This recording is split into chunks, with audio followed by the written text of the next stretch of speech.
Hi, I'm the Rick in RickTurns. Today I'm going to be making this Lighthouse Christmas tree ornament.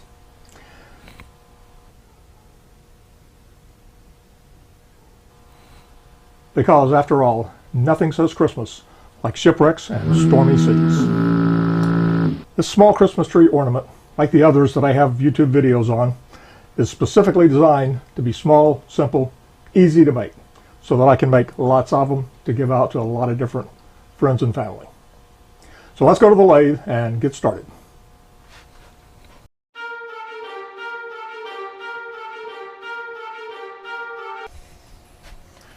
This little lighthouse ornament is what I'm going to be making. This is made out of Purple Heart, and the piece I'm going to be using will also be Purple Heart. I start these ornaments with a small blank wood like this. Usually for the small lighthouse ornament, only need about 1 inch on a side. This one's obviously a little larger than that. And it's about 3 to 4 inches long. I put that between centers and I turn it down to round. About 1 inch in diameter at this point with a tenon on one end. The tenon, of course, goes into the chuck, and that's where the turning is going to be done with the work gripped in the chuck, one side only. So the first turning I'm going to do will just be to bring this back into round, get it running perfectly smooth. Got the lathe running at about 1900.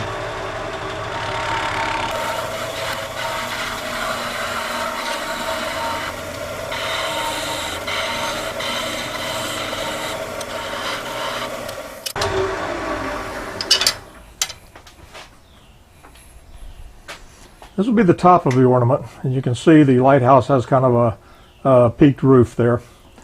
I need to remove the tool marks right there on the end that were left by turning between centers.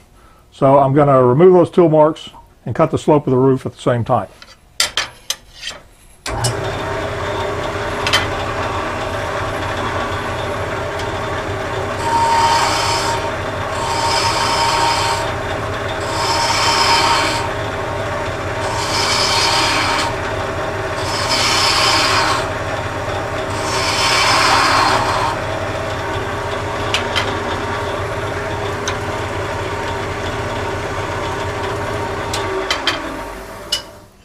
I cut that small dimple right in the end because I want a place for a drill bit to go in. I want it to grip in there pretty nicely. I'm going to bring up the tailstock Jacob's chuck with the drill bit in it. That's a 3/32 inch drill bit, which is what I need. And I'm going to drill it in about 3/4 of an inch. I only need maybe 1/2 inch for the hanger mount.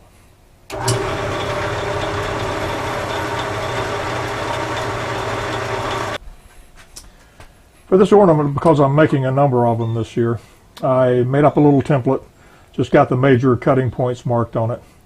And right now what I want to do is just mark the bottom of it. So I line up this and this, and mark out the bottom.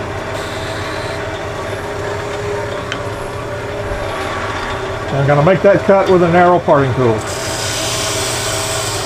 Not very deep. I just want it to show. I don't want to go through it by any means. Now I'm going to cut a taper from the base of the lighthouse up to the top.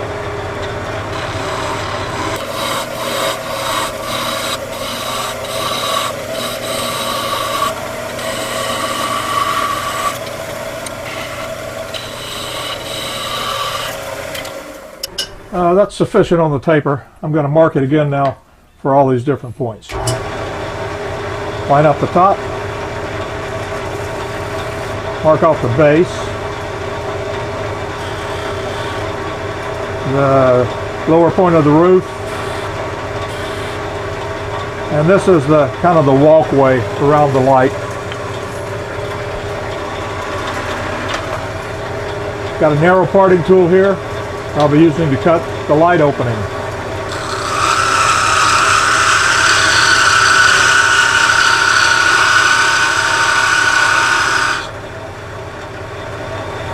It's a diamond parting tool, not a narrow parting tool.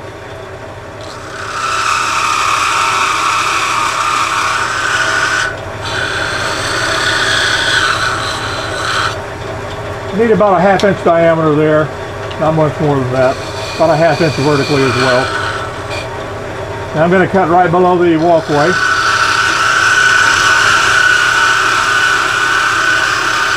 It's about the same depth as here, and I'm going to cut right above the base.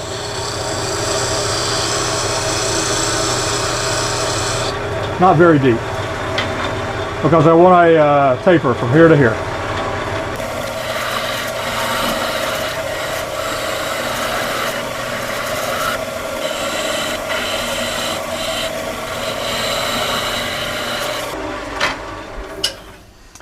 Alright, I think that's got the shape pretty well defined. It's time to sand it now. And sanding is pretty boring. No sense in both you and me sitting through it. And since I don't hear you offering to do the sanding, I guess I'll do it myself. I'm going to turn off the camera. We'll be back in just a moment.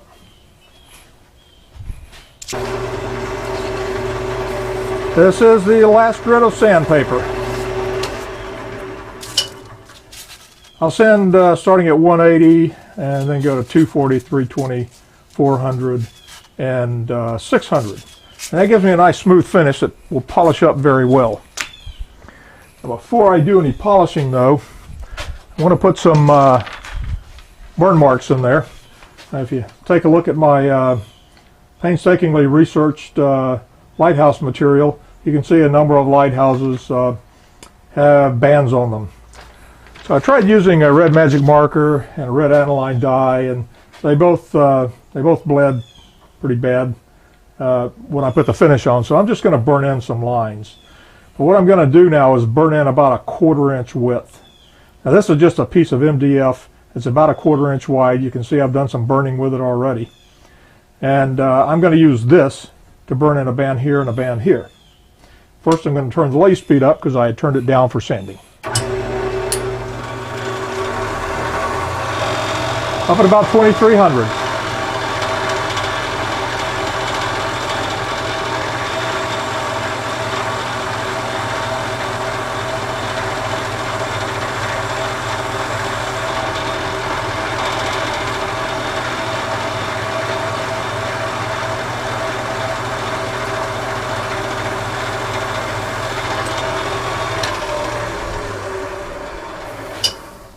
And that does a pretty good job. It's a little bit fuzzy right on the outside of each, so I'm going to cut a little groove there and then use a burn wire to sharpen up the edge of the bands.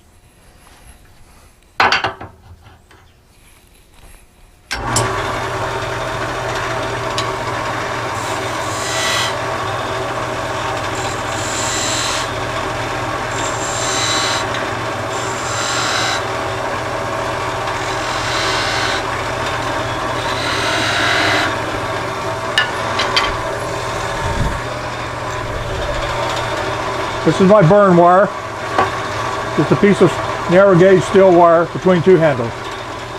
Leaving the lathe set up high.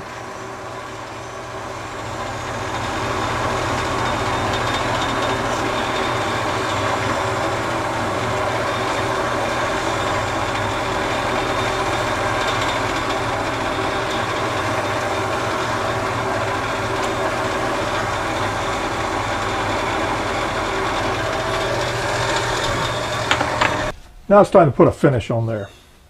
What I use is a friction polish on these very small ornaments. It works really nice. This is white shellac. Out of the can I diluted about 3:1 with alcohol, 3 parts shellac to 1 part alcohol. And then I add in some boiled linseed oil. And I add about 4 parts shellac to 1 part boiled linseed oil. And this makes a terrific friction polish. Now, for any friction polish, what you want to do is just wet the surface of the wood, not too wet. But you got to get the finish all over it, of course. Make sure you get in all the little crevasses there. But you don't want to put in too much friction polish. I found if you do, it tends to gum up when you start to polish it, and then you end up having to sand it back to the bare wood. Still got the lathe set up high at 2300. I'm going to polish it with this application cloth or paper towel while it's going.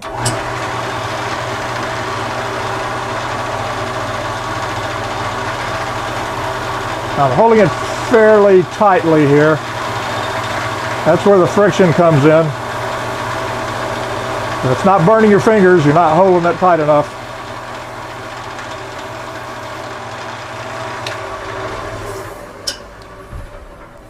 And you can see what a nice finish we've got there. Normally I would put some wax on there and polish it, but I think that's good just like it is. Now, time to part it off. Using my narrow parting tool again.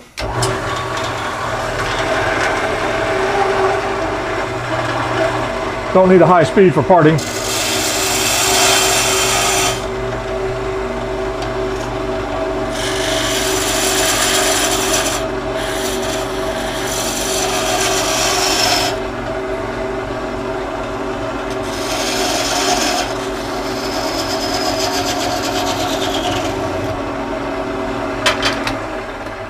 And there we have it, a rosewood lighthouse.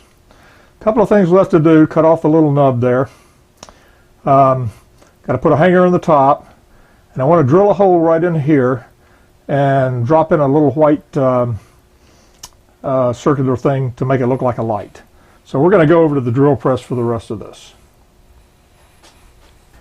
I've got a 1/4 inch Forstner bit mounted here. And that's so I can get a really sharp entry hole. With a brad point bit or a twist drill bit, it kind of chews up the very outer edge, doesn't look good. So the Forstner bit does, however, cut it very nicely. I want to center that hole vertically and horizontally, just like that. And that looks pretty good right there.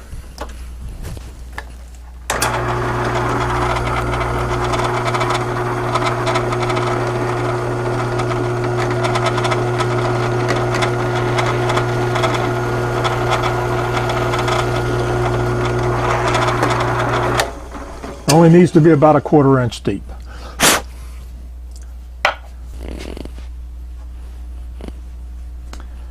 I'm going to put the hanger on the top first.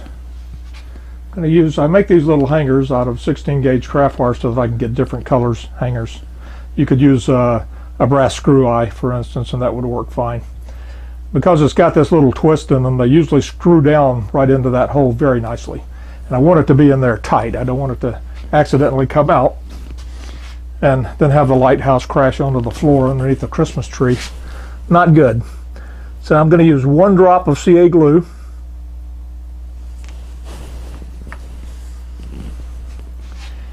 And I'm going to put the hanger right in and just screw it right in there.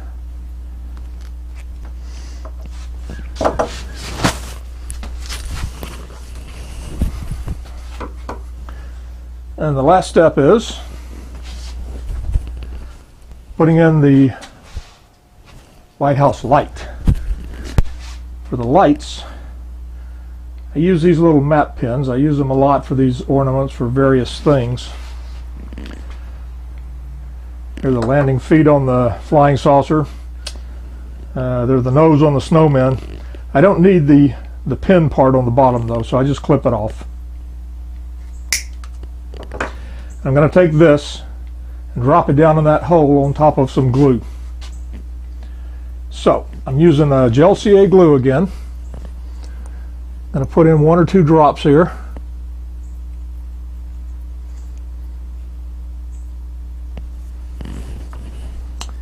And I'm going to drop this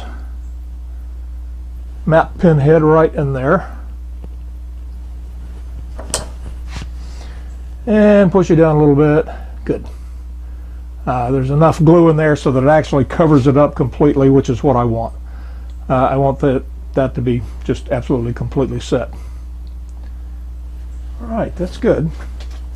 I'm going to leave it just like that, because even though it's fast setting, with that much of the CA glue in, it takes a little while.